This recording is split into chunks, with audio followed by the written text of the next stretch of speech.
我捡你的时候，怎么没发现你受伤了呢？那些鸟被我捡回来的时候，也是用的这种草药，不出10日便可以好了。你忍一忍吧，很快就好了啊。你这是东荒特有的腐草，有去除腐烂之肉的功效，要配上再生功效的浆果汁才有用。如今你单独用这个，除了将我身上的伤口加深，并没有什么好处。好啦，我对你好吧？蛇是喜欢吃生肉的吧？蛇是喜欢吃生肉的，但我不喜欢吃。快点吃吧，会饿的。肉要煮熟了才能吃。你饿了我会心疼的。放肆！还不吃吗？你不吃，是不是想让我再亲你啊？不必，我吃就是了。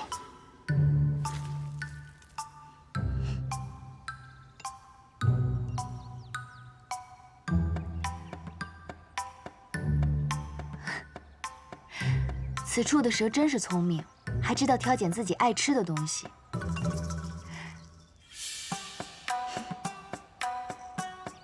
幸好那日把你带回来了，你比那些鸟啊还有猫都聪明多了。不如你跟我一起去集市上换些东西，可好？我在此处已经3日，该与你告辞了。虽然你将我身上的伤又加深了些，但心是好的。多谢3日款待，就此告辞。那我们说走就走吧。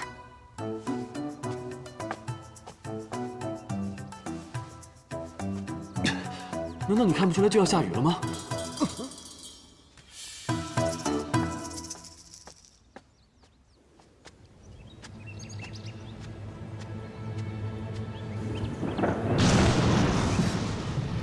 快要下雨了，先找个地方躲躲吧。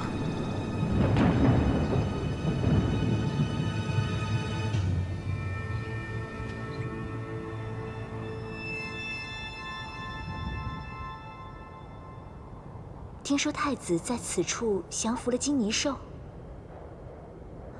若是早得了消息就好了。在天宫这数万年，都未曾有机会与太子殿下说上半句话。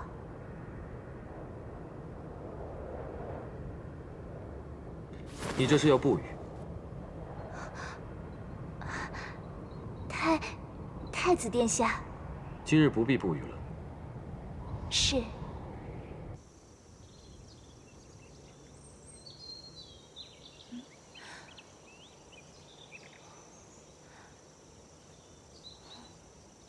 乌云这样就散了。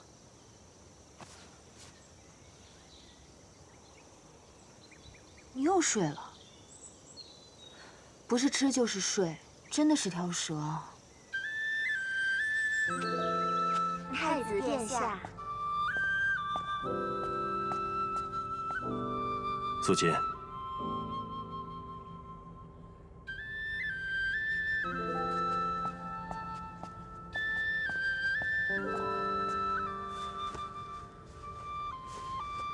天君，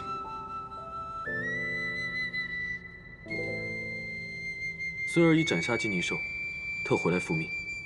好，你竟能如此顺利复命，果然不负本君所望。不过孙儿还是大意受了伤，有愧于天君的信任。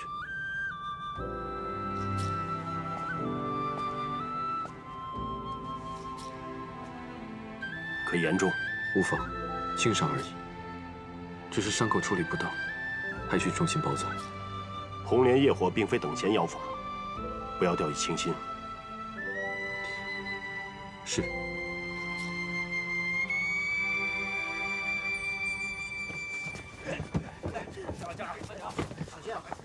慢点，这个收起啊！我帮你，我这儿，来给我，来把这个，搭一下。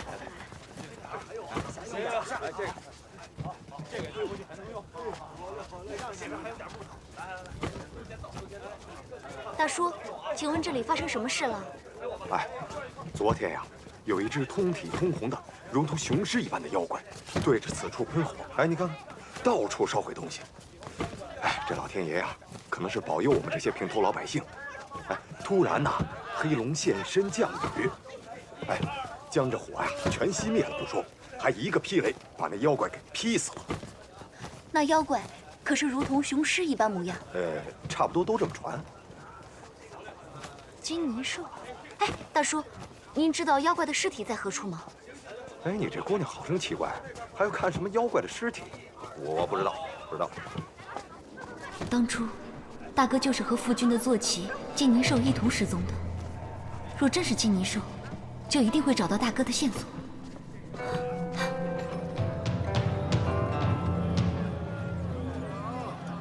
卖包子喽！当中多着包子。卖了些果子，换了些铜钱。等一下，我们去吃茶听戏，走吧。哎，这符，看看这符啊！哎，这符若发生昨天的事啊，保证能受黑龙的庇护，毫发无损。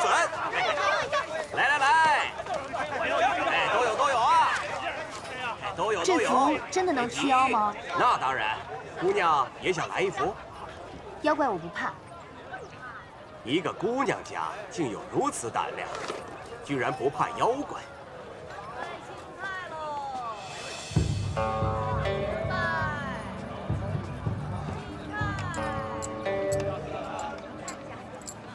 他是被打翻在地，说时迟那时快，只见这英雄一个鹞子飞身，翻身将那老虎骑在胯下，他是挥了3拳2脚。姑娘，你怎么又跟着我？我不买符。贫道只想问问姑娘这扇子的来历。捡的，卖给贫道如何？不卖。这扇子是我捡的第一个物件，我要留着做个念想。哎，留它有用，何必要强行留它呢？我说不卖就不卖。哎，姑娘，你看你，哎，你，姑娘，为何在贫道画符之时偷走了贫道的扇子？谁偷你的扇子了？还给我！就是你！哼，刚才贫道在门外画符，你上来凑热闹，趁我不备就偷走了贫道的扇子。这扇子是我捡来的。哎，你，大家看一下啊！来，姑娘，既然你嘴硬，我们何不找一中间人做个见证，看看这扇子到底是谁的？扇子本就是我的，何须旁人评判？如若这扇子真是姑娘的，那你知道这上面画的是什么？又是何人题的字？是，有道理。我之前并未仔细看过。你当然不知道，哪怕你知道了，你也不知道这扇子的来历。这可是我祖师爷传下来的，传到我这里已经好几代了。哼，此扇画的是仙山昆仑图，此扇乃仙家法器，玉清昆仑扇。玉清昆仑扇。嘿嘿，姑娘还有何话可说？来，这位公子看看贫道说的可有假？的确是一把宝扇啊，道长所言极是啊。是啊。贫道只想寻回祖师爷的宝物，并非想与姑娘纠缠。你还是快走吧。这扇子并非你的东西。这么多人，这么多双眼睛看着，难道我能颠倒黑白，冤枉你不成？这明明是我在俊极山捡过来的。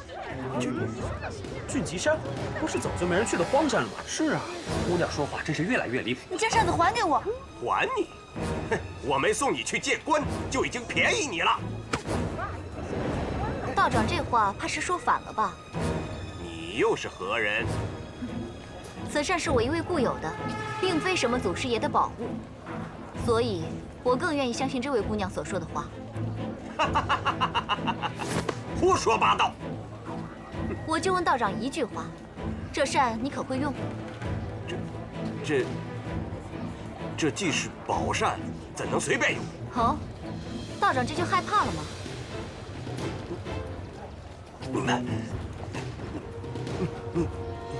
你们是一伙的。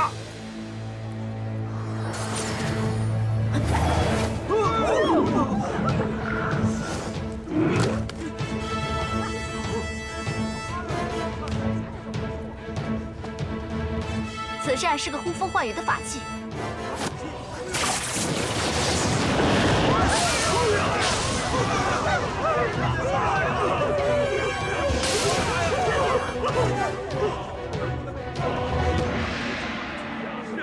怎么，道长没有别的话可说了吗？我那位朋友可是眼睛里揉不得一粒沙子的人，若是让他知道他的法器被一个破道长据为己有，怕是会把你丢到不知道什么地方去，再也看不到这凡间景象了。贫道不识泰山，不识泰山，贫道不识泰山。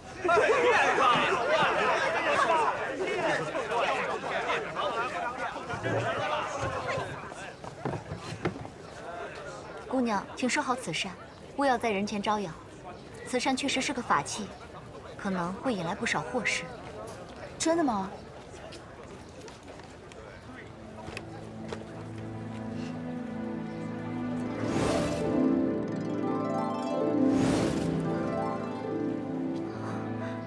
方才看到姑娘，像是看到了我那位故人。可惜他是个男人，你是个女人。我看起来竟像个男人吗？神似而已。姑娘，告辞了。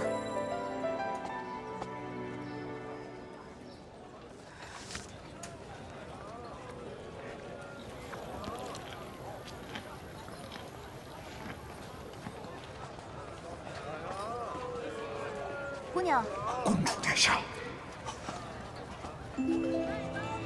这扇子既然是你旧有的，不如送给你吧。送给我？你不是说这扇子是法器吗？反正也是我捡来的，留着它我也不会用。既然这扇子对姑娘有意义，不如就送给你。谢谢你方才为我解围。刚才那位道士抢，你却迟迟不肯松口。现在他跟我抢，我自然不会给。但是现在给姑娘，是我情愿的。这让我如何谢姑娘才好？不必谢，你收着便是了。这不好吧？姑娘不必跟我客气。如果姑娘觉得不好，送我一样东西可好？好，你尽管说。姑娘都不问我想要的是什么，便一口答应我吗？万一我要的是无价之宝呢？姑娘也不像这种人啊。就算姑娘要了，我也一定会满足你。我并不看重那些身外之物。那姑娘想要的是？我想要的东西很简单，随我来。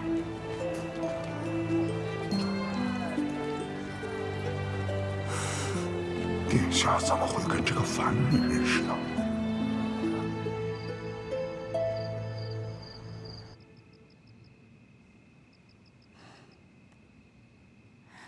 你怎么从山下一路睡到现在啊？哎，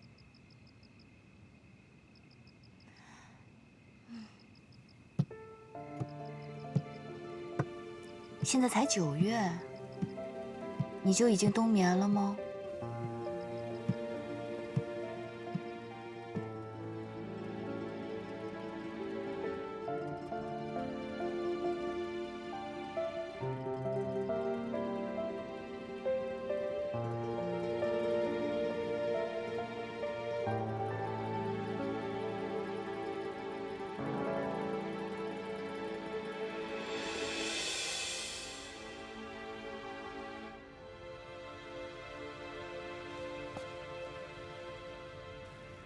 太子殿下，臣已处理好了。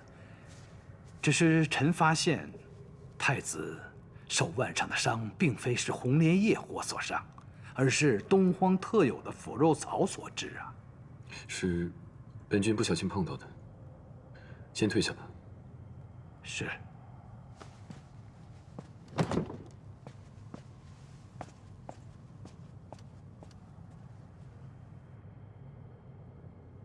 方才我跟你说素锦的婚事，你没什么要说的吗？没有。好，那我们说点正经的。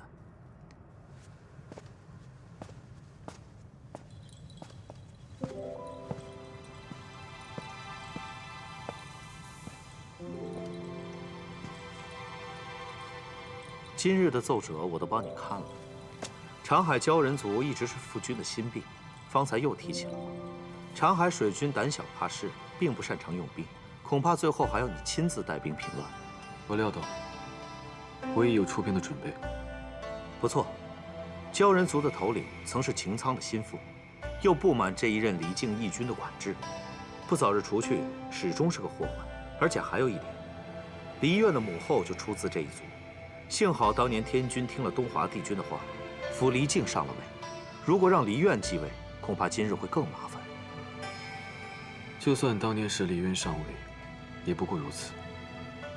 擎苍那2个儿子，都不是什么君王之才，自然是比不上你，一出生就是储君，也从未让我们失望过。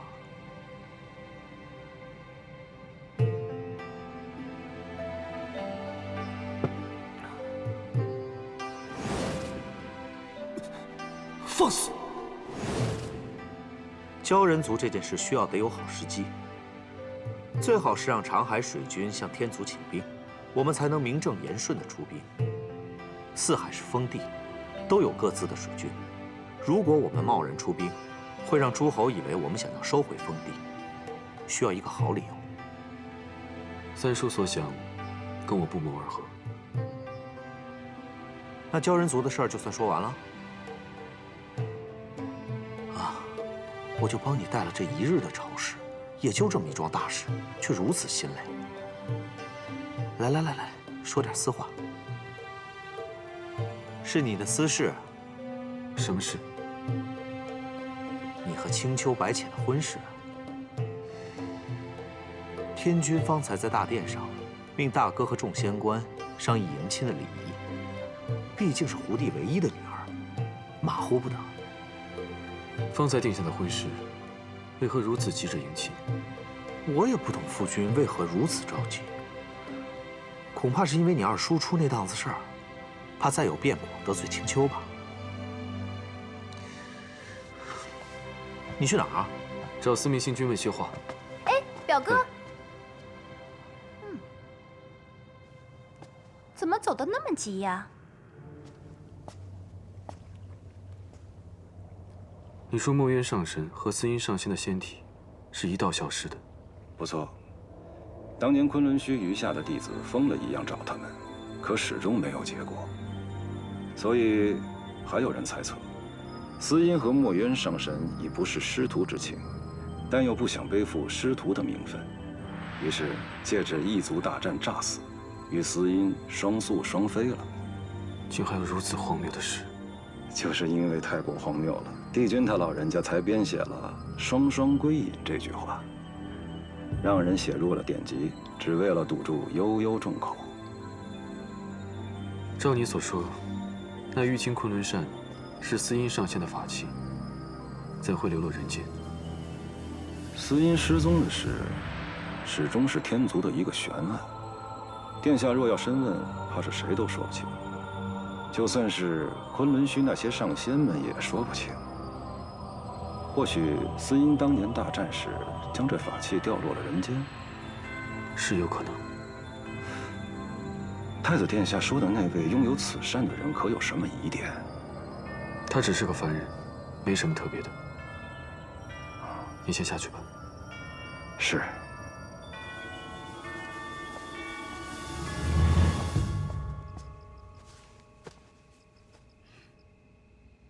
喂，你都睡了7、8天了，还不醒过来？这还没到冬天呢，你怎么就冬眠了呀？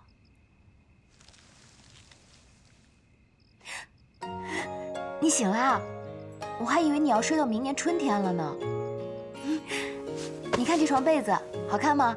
我就等着你醒过来给你看呢。太鲜艳了。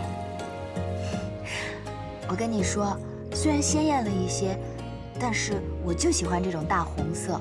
你看我平时穿的衣服也都是那么素净的，偶尔换一下不好吗？你虽然长得不太好看，可这穿衣品味倒也不错。比起那些女神仙的云缎彩衣，这些素衣才最好看。你的绸衫呢？我不在时，可是发生了什么？你知道吗？虽然现在是9月，还不是特别冷，但是我听说，喂，蛇之所以你不要再拖了。就是因为怕你一个未出阁的姑娘，所以在我面前宽衣解带，成何体统？好心的姑娘给了我这床被子，我们一起盖上就不冷了。来，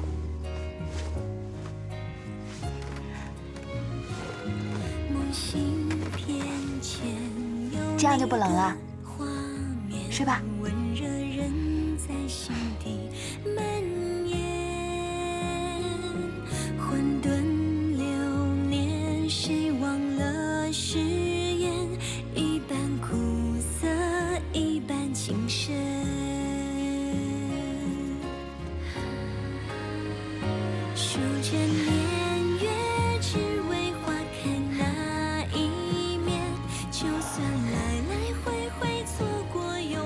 那玉清昆仑山是个厉害的法器，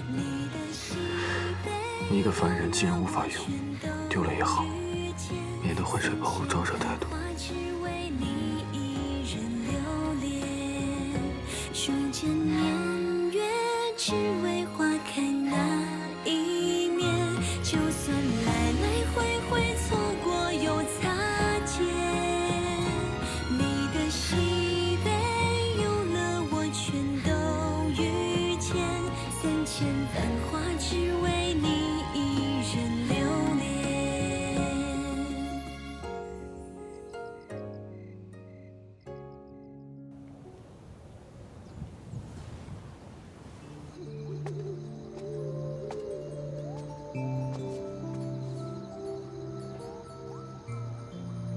当初我就是在这儿捡到你。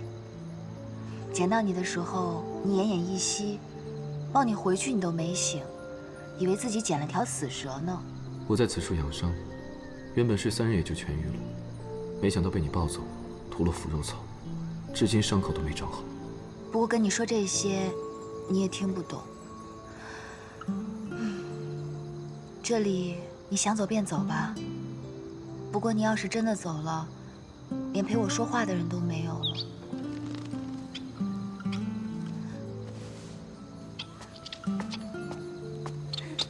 小翠鸟，小翠鸟，你受伤啦？你跟我之前走失的那只很像，你不介意的话，就跟我回家吧。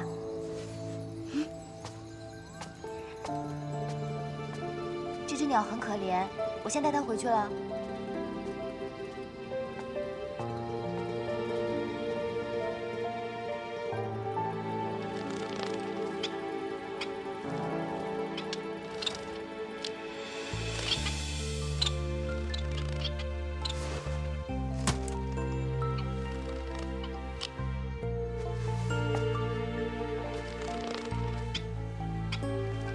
对你而言，我跟这只翠鸟有什么区别吗？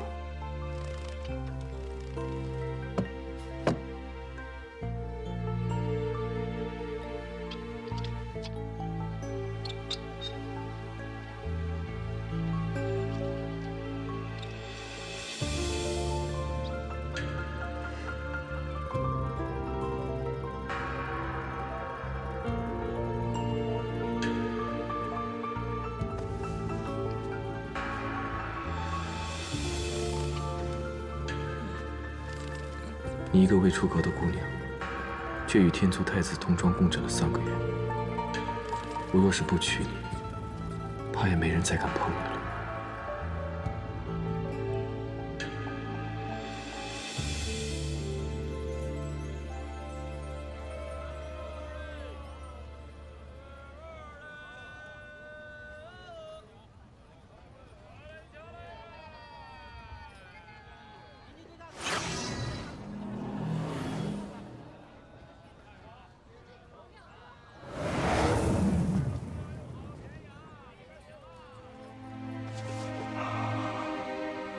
金泥兽，公主殿下，你竟还活着！这7万年，你去了何处？回殿下，自二皇子继位，我就离开了。为何会离开？你可见过我大哥？殿下一直在找大皇子吗？是啊，这些年我一直在寻找大哥的下落。你知道他在何处吗？二皇子从未对殿下讲过。讲过什么？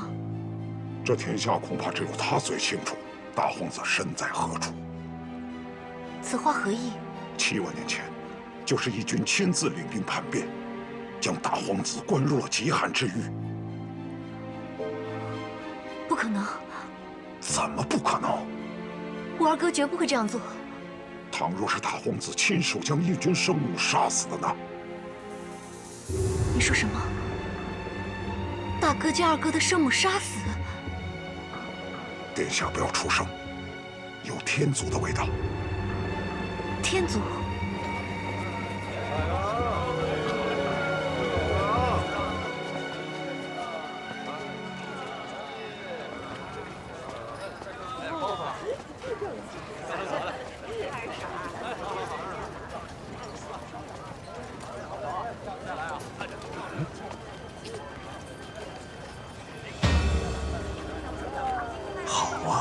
竟带着黑蛇进城，这可是中荣国最忌讳的东西了。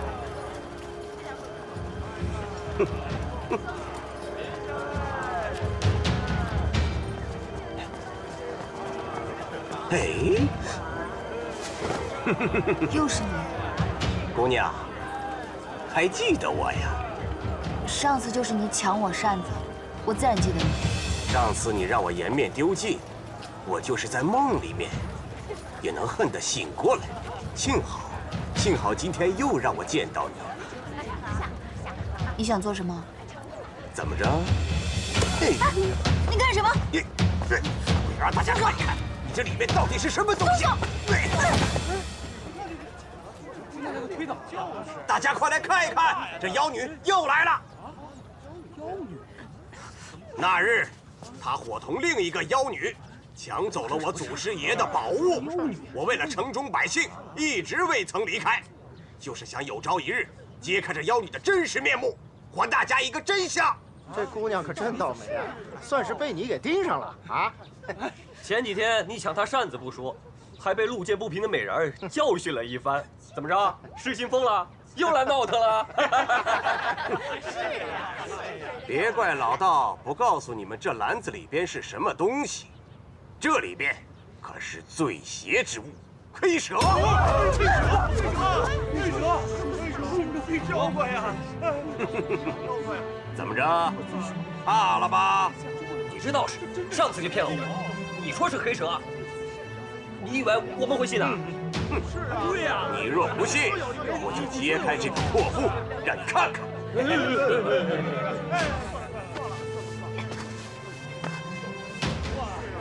它只是一只小蛇，不会害人的。姑娘，听你这意思，篮子里真的有黑蛇啊？不错，但它并不是什么邪物。真有邪物啊！不要！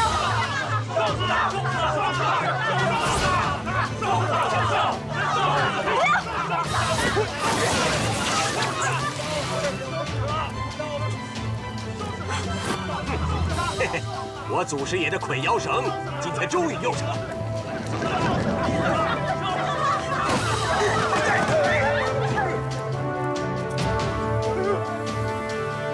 真的有黑蛇！真有啊！真有啊！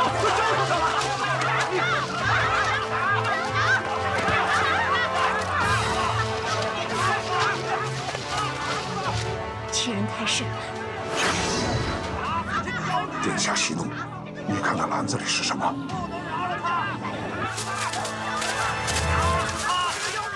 是龙。他带黑蛇进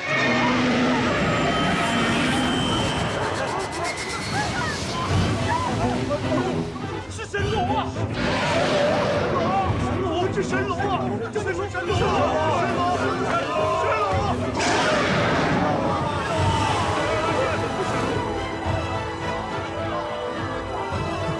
不可能！不可能！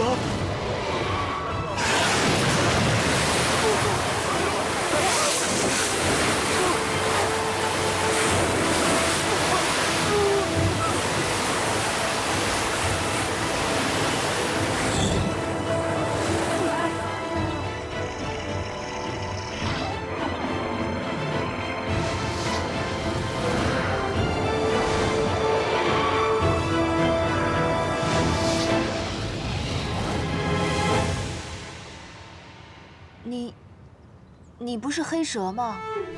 这世间也只有你把我当作蛇来看。可你变这么大，我以后怎么养你啊？如今现出真身，必会被天公知晓。你且耐心等我几日。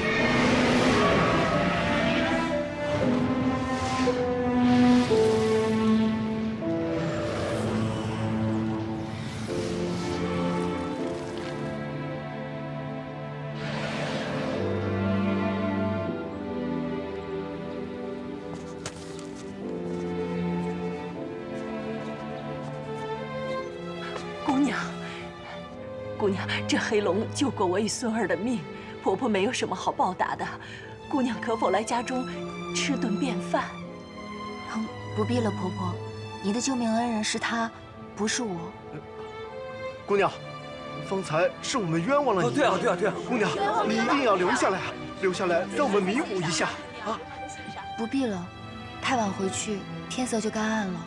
哎，姑娘，你可不能如此就走了呀！是啊，姑娘，你这样走，我们会很愧疚的。姑娘，你留下吧，姑娘，你留下吧，姑娘，别走啊！刚才冤枉人家姑娘了。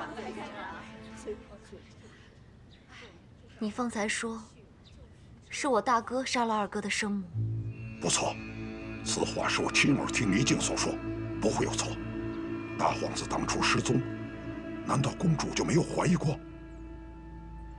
没有，我从未怀疑过我二哥。公主倘若不信，可与我去异界极寒之域，一看便知真相。没有二哥的兵符，谁都不可能接近那里的。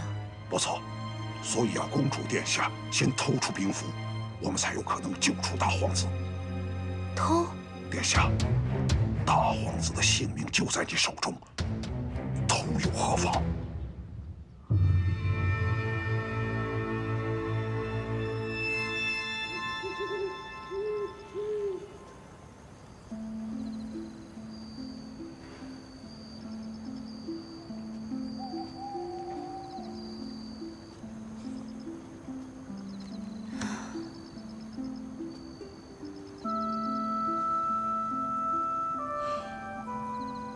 养了你这么久，都不知道你是一条小黑龙。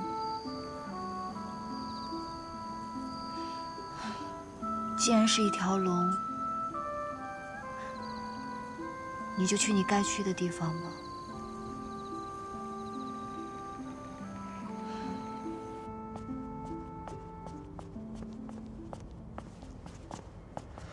不知太子殿下找小仙所为何事？前几日我向你提到欲进昆仑扇的事，你可还记得？记得。殿下不是说这扇子在一个凡人手里吗？不错，但我去凡间查看一番，发现那扇子又消失无踪了。你可能查到它的下落。但凡是天族的法器，与我们这些神仙是一样的，都不曾在典籍里出现。不过殿下若真是对这凡人有兴趣，小仙倒是可以为殿下翻看翻看这凡人的韵簿。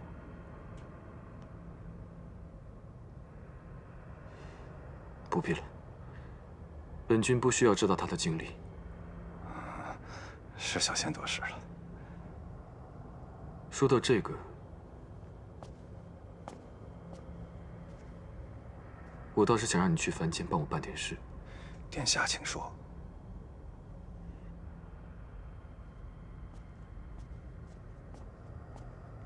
太子殿下，下去吧。是。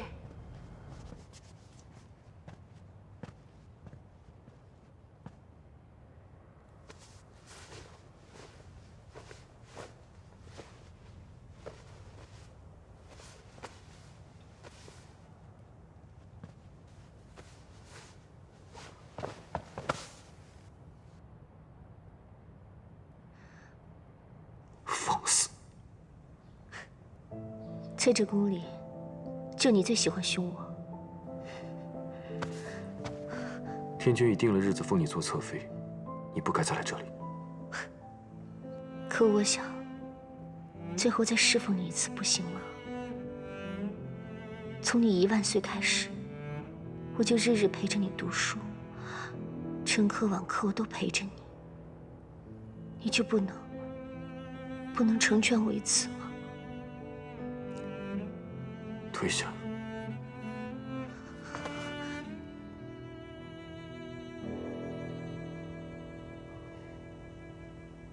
素锦，你可想好了？若是你不退下，我换人来见你如此模样，在我殿中，你就算有1000万个理由，也做不了天妃了。你威胁我？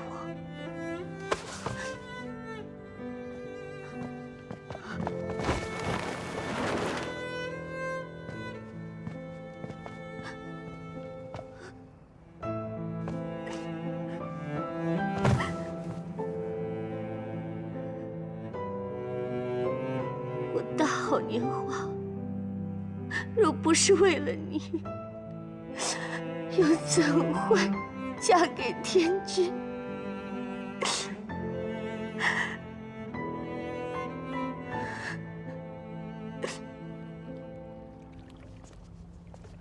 你是说你要和那个女子在一处？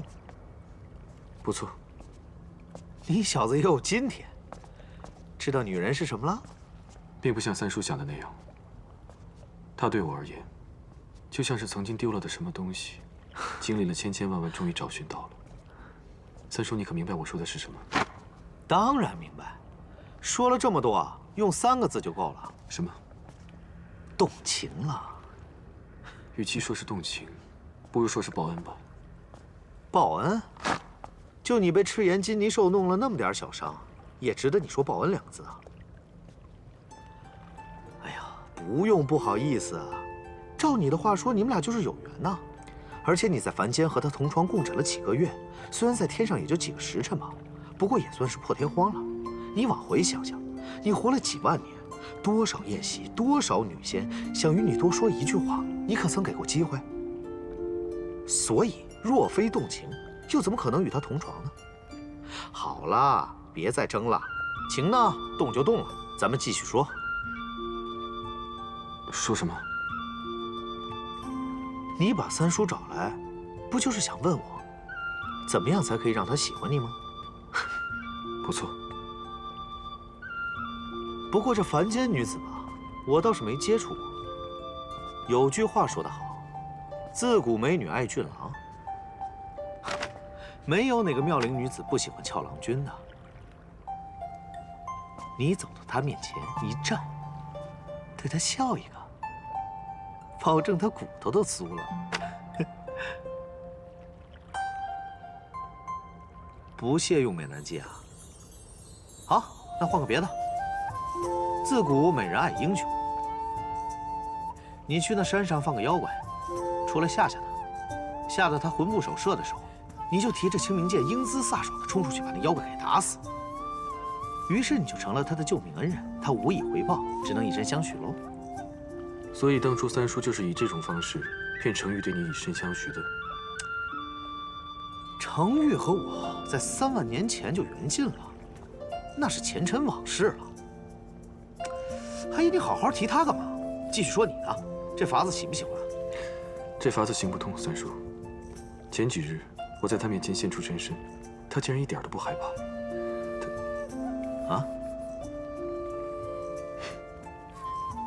她并非一般的女子。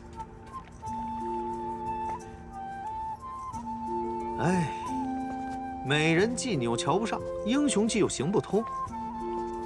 哎，那不如反过来，用个苦肉计怎么样？三叔，喜欢这个？唯独这个还勉强能用。多谢三叔。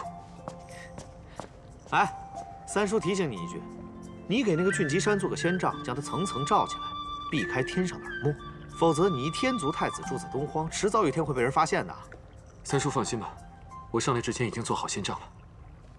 哎，我还没说完呢。长这么帅，选什么苦肉计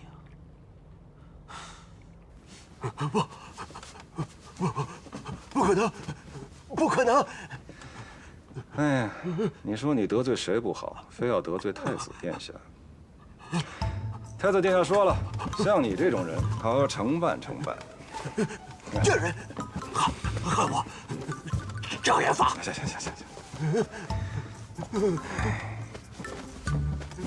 你这运部我看了，坏事不少干啊。阳寿嘛，哟，阳寿就到今年。我大老远跑了一趟，得给你写点什么才好呢？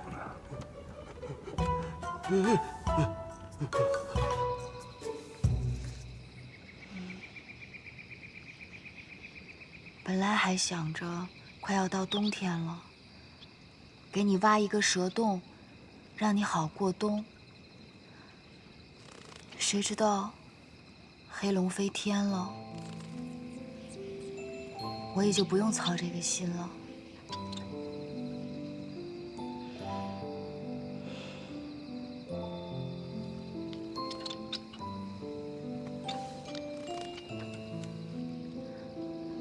走吧。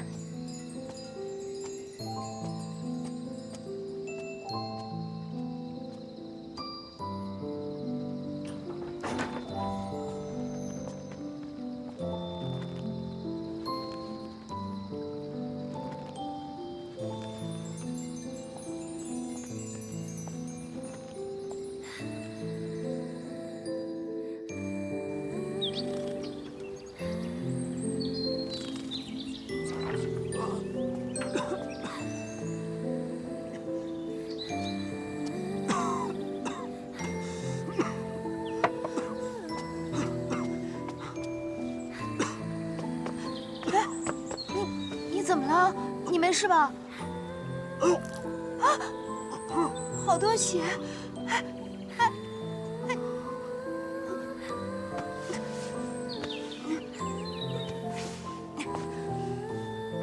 完了！这些草药是给翠鸟还有小黑蛇用的，也不知道人能不能用。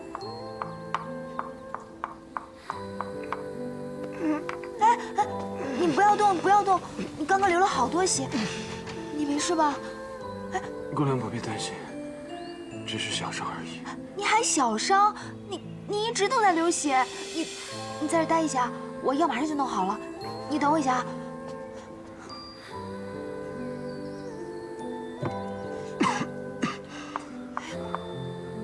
我还没帮你清理伤口呢，等我一下。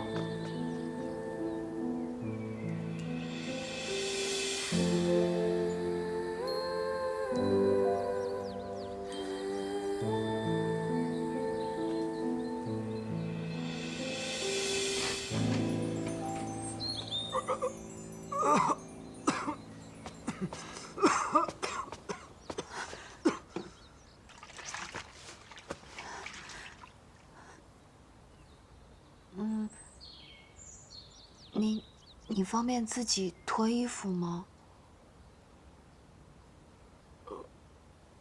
不必劳烦姑娘。好了，我帮你吧。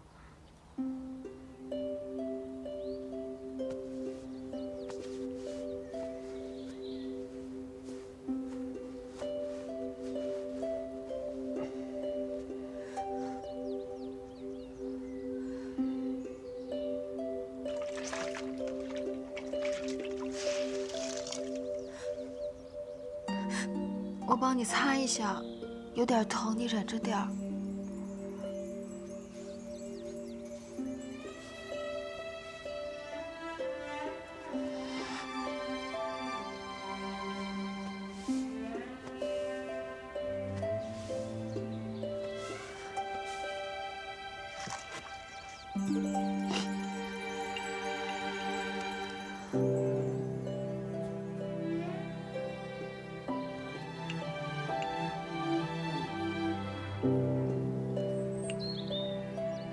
疼吗？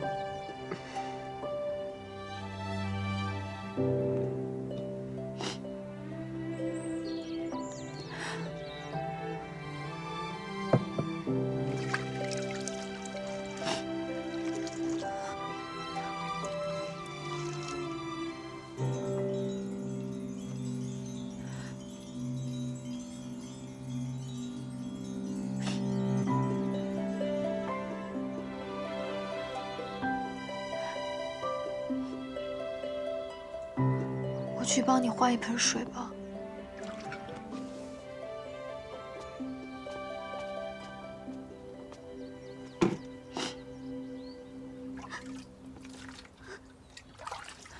莫非我做的太过分了？他怎么哭成这样？我去给你请个大夫好吗？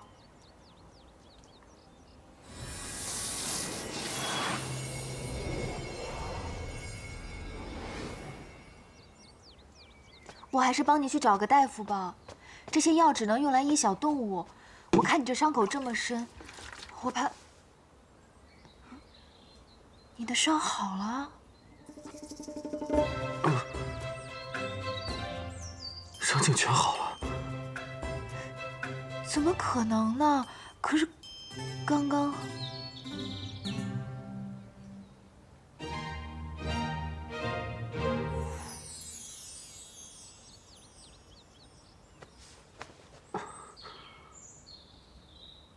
素闻东荒俊极山有奇草，是疗伤圣药。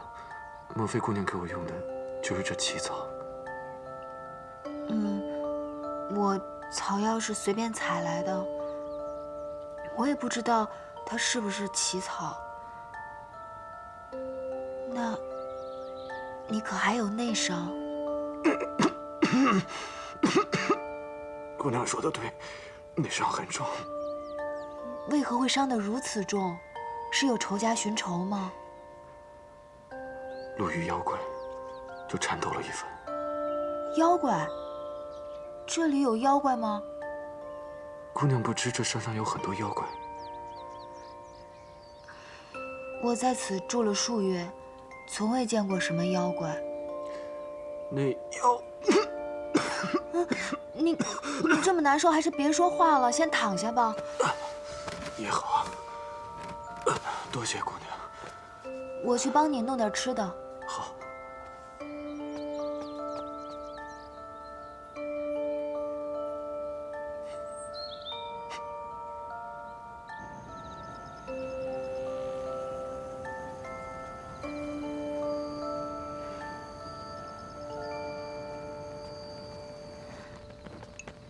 我在山下用一筐枇杷，只换了很少的米，也没什么菜。辛苦姑娘了。来。好。看你这样子，还是我喂你吃吧。不敢劳烦姑娘。没事儿，反正我平时也经常照看一些受伤的飞禽走兽，不麻烦的。姑娘果然心善。这山上只有我一个人在居住，镇子又远，与其说是收留他们，不如说是让他们陪我。否则只有我一个人，实在是太孤单了。我看你伤得这么重，不如你先留在这休养吧。反正我换的米应该够你吃上几日。多谢姑娘。你的呢？我今天煮的粥好像不够多，你要是没吃饱的话，我再去帮你找些果子来吧。姑娘，姑娘是在下的救命恩人，可否告诉我你的名字？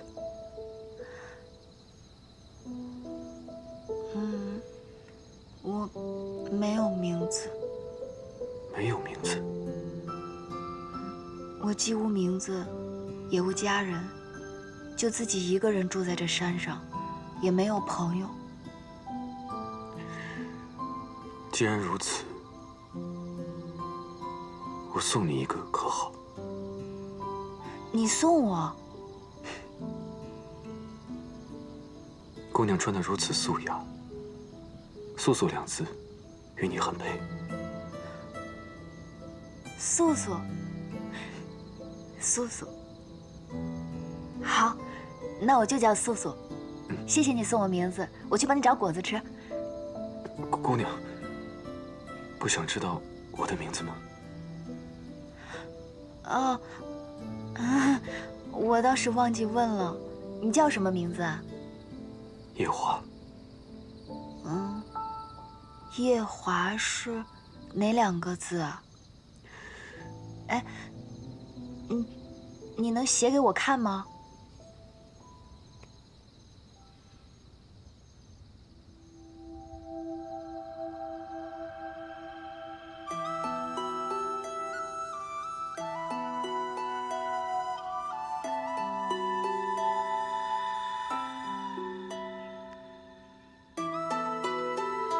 我知道了。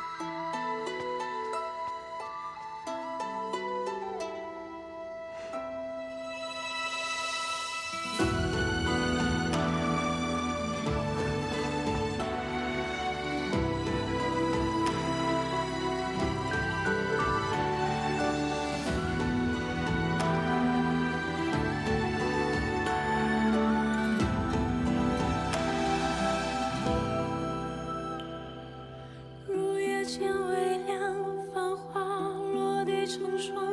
你在远方眺望，耗尽所有目光，不思量，自难相忘。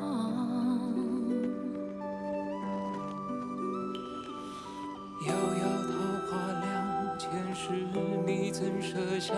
这一海情茫茫，还故作不痛不痒不坚强，都是假象。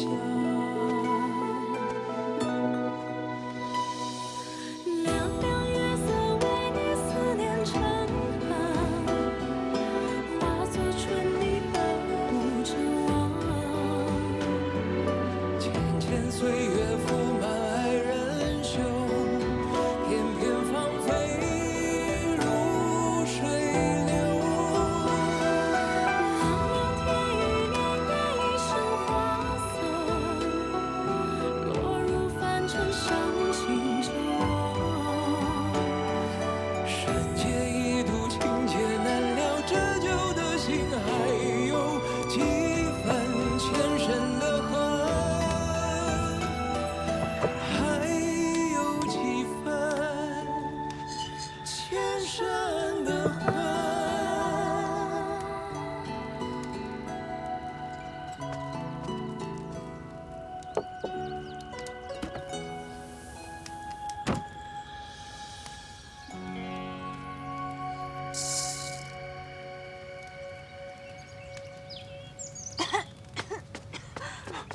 怎么了？哎，我是不是碰到你的伤口了？无妨。那就好，快走。出什么事了？我就是想烧点东西给你吃。你烧点东西会有如此浓烟？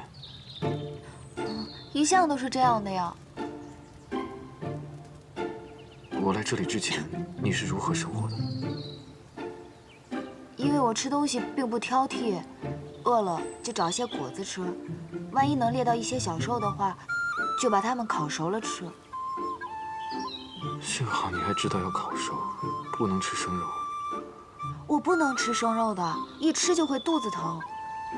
但是我以前养过一条小黑蛇，它就很喜欢吃生肉，每天都要吃好多，很是难养。很难养吗？你没养过蛇吧？自然不知道养蛇的艰辛。我那条小黑蛇十分的娇气，它每天都要跟我一起睡，而且我为了怕它冷，还帮它要来一床棉被呢。素素，你可知道蛇不需要睡床，也不需要盖棉被的。真的吗？真的。那可能是我那条蛇与众不同吧，所以后来它真的变成一条大黑龙了。大概有茅草屋那么大，然后飞走了，就再也没回来。好了，不与你说那负心蛇了。屋子里应该还有一些果子你可以吃的，我去帮你采一些草药回来。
素素，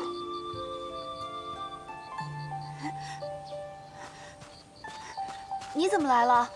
你受了这么重的伤，还走了这么远的路，你没事吗？我没事，我见你迟迟不归，我就来寻你了。我是迷路了。迷路了？我上次进来这林子，足足走了7、8日才走出去。7、8日，能迷路迷成这样，也算是本事了。我知道你想笑话我，没关系，你不用忍着，你笑吧。我对不聪明的人，一向是很宽容的。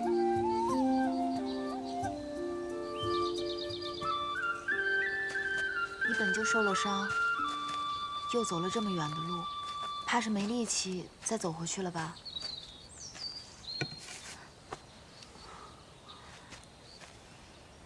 本来呢，我只想给你采点草药就回去的，结果自己反倒是迷了路。我这种人，看来只适合养养小动物。难怪我那只小黑龙，它走了以后，都没再回来看过我。它应该是很嫌弃我吧？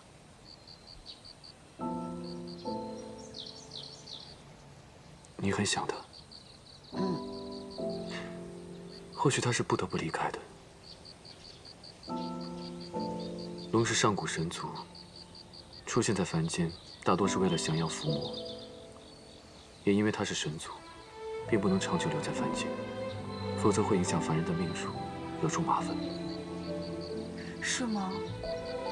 啊，我想起来了，上次我的小黑龙飞走的时候，城中的百姓好像确实说，他降服了赤焰金泥兽。对，金泥兽。你怎么知道？看来咱们今夜怕是要在此处住上一晚了。你弄个火堆，我给你讲讲。好，你等我。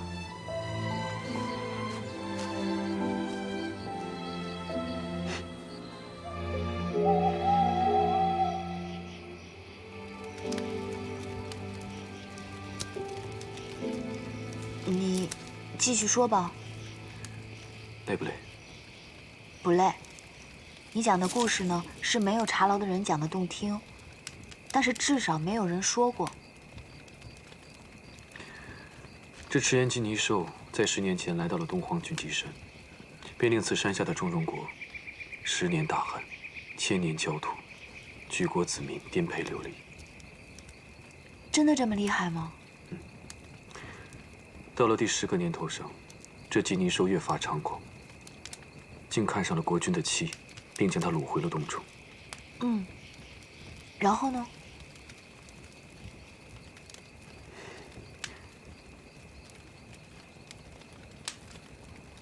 染指了。哦，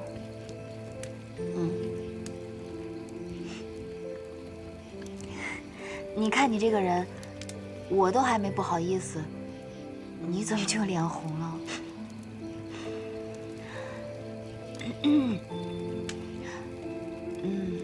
那你就继续说吧，把故事说完。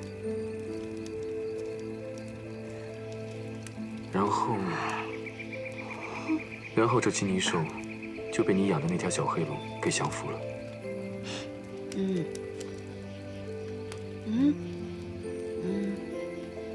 然后呢？然后，那黑龙虽然打败了金泥兽，却也受了点小伤。然后，